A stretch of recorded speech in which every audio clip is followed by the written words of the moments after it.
Bem-vindos ao Leiturismos, meu nome é Daniel Orsini e o livro de que a gente fala hoje é O Retrato de Dorian Gray, do Oscar Wilde. Esse é o quadro resenha do livro, em que eu falo um pouco sobre a trama do livro, mas sem entregar spoilers que estraguem a experiência da leitura, e falo também sobre impressões que a leitura tenha provocado em mim. Ao longo do vídeo eu também tento levantar pontos que ajudem os que ainda não leram o livro a decidirem se é ou não uma boa leitura para eles nesse momento.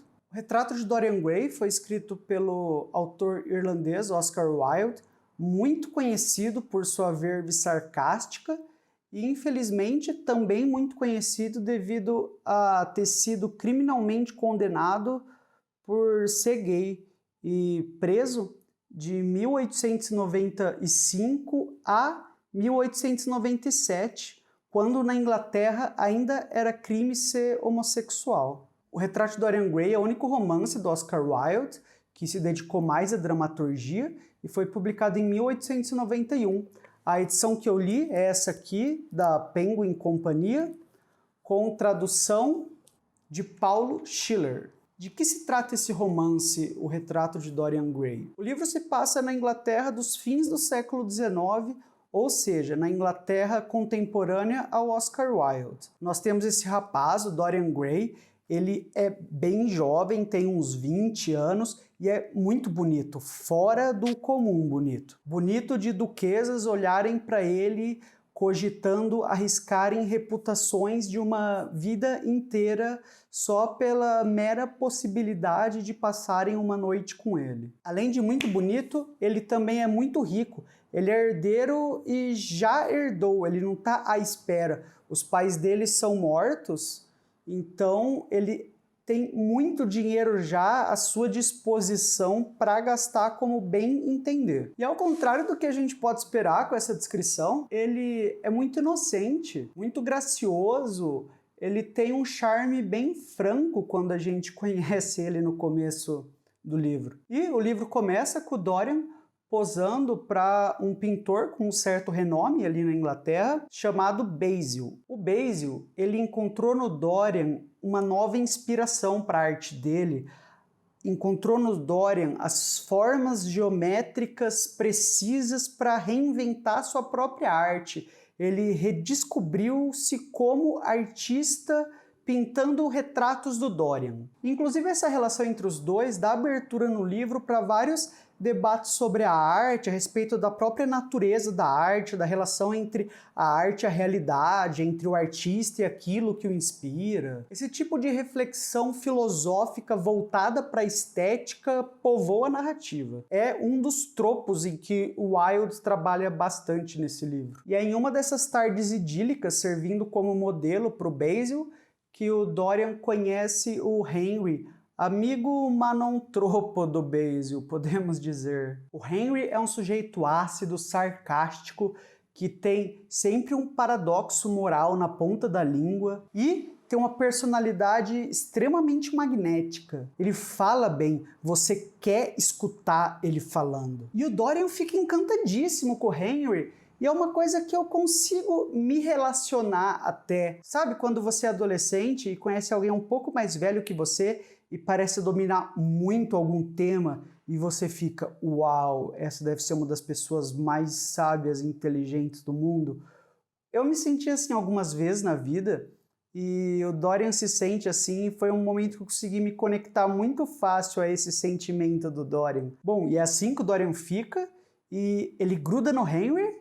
E para tristeza do Basil, que fica para escanteio desse dia em diante, o Dorian passa a passar todos os dias para lá e para cá com o Henry, escutando os paradoxos morais e comentários mordazes sobre a sociedade e sobre o casamento e como que a sociedade é baseada somente em farsas e esse tipo de coisa que o Henry adora falar. Um dos traços mais relevantes do Henry é que ele é um artista da influência. Ele gosta de incutir ideias nas mentes das pessoas para depois ver essas pessoas dizendo essas ideias por aí como se fossem delas mesmas. Ele chega a comparar essa prática a tocar alguém como se fosse um instrumento musical. E o Dorian, claro, se torna a flauta favorita do Henry. Pouco a pouco, o Dorian vai estar por aí propagando as mesmas ideias do Henry e inclusive tentando usar os mesmos jogos de palavra e paradoxos que o Henry gosta tanto de usar. E isso é legal de ver porque o Dorian não tem a mesma habilidade linguística que o Henry, então os xistes dele saem meio capenga, sabe? Chega a ser bem engraçado de ver ele tentando imitar o Henry, mas sem ter as habilidades para fazer isso adequadamente. Uma dessas ideias que o Henry defende e que o Dorian logo pega para si é um louvor absoluto da juventude. A juventude e beleza como valores superiores a qualquer outro, seja inteligência, honra, dignidade, esforço, competência, honestidade, qualquer coisa. E não só a juventude, mas o tipo de excesso que a juventude implica, você exagerar mesmo, evitar qualquer tipo de moderação. Aqui o livro não chega a ser tão explícito, mas ao mesmo tempo é bem claro que ele está falando de sexo, drogas e rock and roll, ou o equivalente disso para a Inglaterra vitoriana. E o Dorian vai na onda. Começa a tomar rabo de galo, dormir com o sol nascendo, Carnesborn. A única coisa em que ele desaponta o Henry é que ele se apaixona por uma atriz meio de quinta categoria e o Henry acha a paixão monogâmica um negócio muito démodé. Por essa mesma época, o Basil tinha pintado um retrato do Dorian que ele considera sua obra-prima. O Dorian e o Henry ficam embasbacados também. O retrato é lindíssimo, é absurdo. Parece capturar na imagem toda a beleza e a juventude do Dorian de uma forma perfeita, atemporal. O Basil deu essa obra de presente para o Dorian, continuou lá isolado, pintando, enquanto o Dorian continuou na vida louca, curtindo a vida doidado, dando cavalinho de pau em chevette, baforando creolina, quando aconteceu uma tragédia na vida dele. Uma tragédia que ele acha que tem uma grande parcela de culpa. Aquilo abate muito, muito. Ele fica muito mal. Fica uns dias sumido e pensa obstinadamente que ele só queria ser bonito como ele estava no dia em que aquele quadro do Basil foi pintado, que ele não tinha as marcas ainda dessa tristeza, dessa tragédia, dessa crueldade que ele acha que ele cometeu. Sim, Salabim. Ele olha para o quadro e ele vê no quadro as marcas faciais da crueldade dele,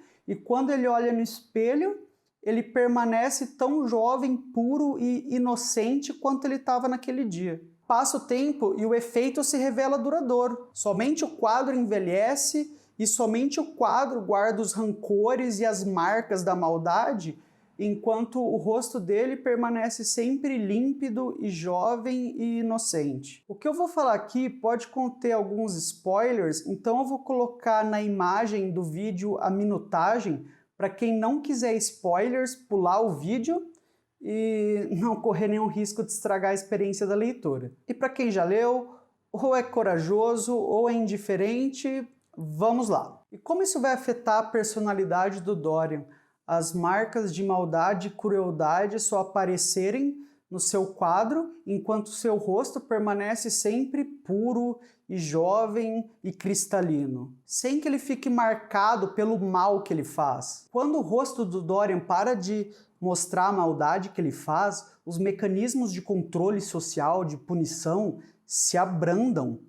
E assim o Dorian vira Bad Dorian total, ele sai do controle. Ele fica conhecido na Inglaterra toda e fora dela como uma pessoa horrível, como alguém que estraga reputações, leva pessoas ao suicídio, acaba com fortunas alheias. O livro deixa bem implícito que ele assassinou o mordomo dele e a gente vê ele matar o Basil, que sempre só quis o bem dele e foi a última pessoa que ainda acreditava nele depois de tudo. Eu acho que existe um comentário aqui. O Oscar Wilde foi condenado e preso por ser homossexual, um comportamento na época considerado pela sociedade e pelo Estado como imoral e criminoso. Ele teve de manter uma vida de segredos por causa disso e mesmo assim acabou sofrendo tanto em segredo quanto em público. Eu acredito que nesse trecho, o que ele fala é: vocês me prenderam, vocês me humilharam por ser homossexual. Mas qualquer um de vocês, se não tivessem de carregar no rosto a culpa de nada, e se tivessem dinheiro para abrir qualquer porta, cometeriam os piores dos pecados. Vocês me condenam, mas vocês não têm essa autoridade. Vocês não têm autoridade nenhuma para fazer julgamentos morais a meu respeito. Eu acho que essa é uma das coisas que ele quis falar nesse romance, que sem um controle social extremo, as pessoas que o condenaram levariam vidas tingidas de profanidades. Uma coisa que eu acho interessante é que o livro tem um prefácio do autor. Então a gente tem um acesso direto à voz do Oscar Wilde dentro do livro. Não a do narrador ou a de algum personagem que a gente acredita que seja um alter ego do Oscar Wilde, mas a do autor mesmo, diretamente ali escrevendo o prefácio. Esse prefácio é construído de frases curtas e autocontidas, quase como aforismos. O negócio é que se a gente olhar essas frases, eu fico com a impressão de que daria para atribuir a maioria delas ou bem ao Basil, o pintor, ou bem ao Henry, o provocador moral. Veja só, o artista criador de coisas belas, Basil. O artista não tem inclinações éticas. Uma inclinação ética em um artista é um maneirismo imperdoável de estilo, Henry. Toda arte é ao mesmo tempo superfície e símbolo, Basil. Toda arte é completamente inútil, Henry. Então dá para dizer, com um certo achismo embasado no texto, que talvez o Henry e o Basil representem dois impulsos que o Wilde sentia. Por um lado, o do Basil, o impulso artístico criador, genuíno, sincero, e pelo outro, o do Henry, o impulso mordaz, irônico, voltado para a desconstrução dos padrões sociais. E seguindo ainda essa linha, a gente tem de lembrar que o Wilde fez muita questão de publicar esse romance. É o único romance dele, ele era um escritor de drama. Ele se esforçou muito para isso. O retrato foi publicado primeiro como novela em uma revista, censurado, picotado pelo editor. O Wilde foi lá, transformou a novela original em um romance e publicou do jeito que ele queria, saiu publicamente em defesa do livro. E tem um detalhe muito interessante no romance, que quando o Basil pinta o retrato do Dorian, ele fica assombrado com o quanto dele mesmo ele pôs nesse retrato. Eu acho difícil não pensar que o Wilde possa ter passado por algo semelhante. Eu acho que ele colocou muito dele dentro do retrato de Dorian Gray e não podia deixar o livro ser engavetado, esquecido. Ele teve que ir lá se sentar, se dedicar, dar um jeito de publicar o livro, de escrever o prefácio defendendo o livro. Ele se colocou demais nessa obra. Bom, acho que é isso que eu tinha aqui para falar sobre o retrato de Dorian Gray. Eu gostei demais da leitura. É um livro muito confortável de ler. Você senta e as páginas passam rapidamente porque é uma leitura agradável, que não te cansa nem um pouco, o que pode ser até surpreendente, porque é um livro cheio de problematizações estéticas e morais entremeando a trama, mas não, é gostoso assim, é um livro realmente agradável de ler e é muito fácil você se programar para ler talvez meia hora só e quando vê passou 2 horas lendo ele. Bom, não se esqueça de curtir o vídeo. Se você já leu, quer ler, tem alguma dúvida, comenta aí e a gente se vê na próxima. Tchau, tchau!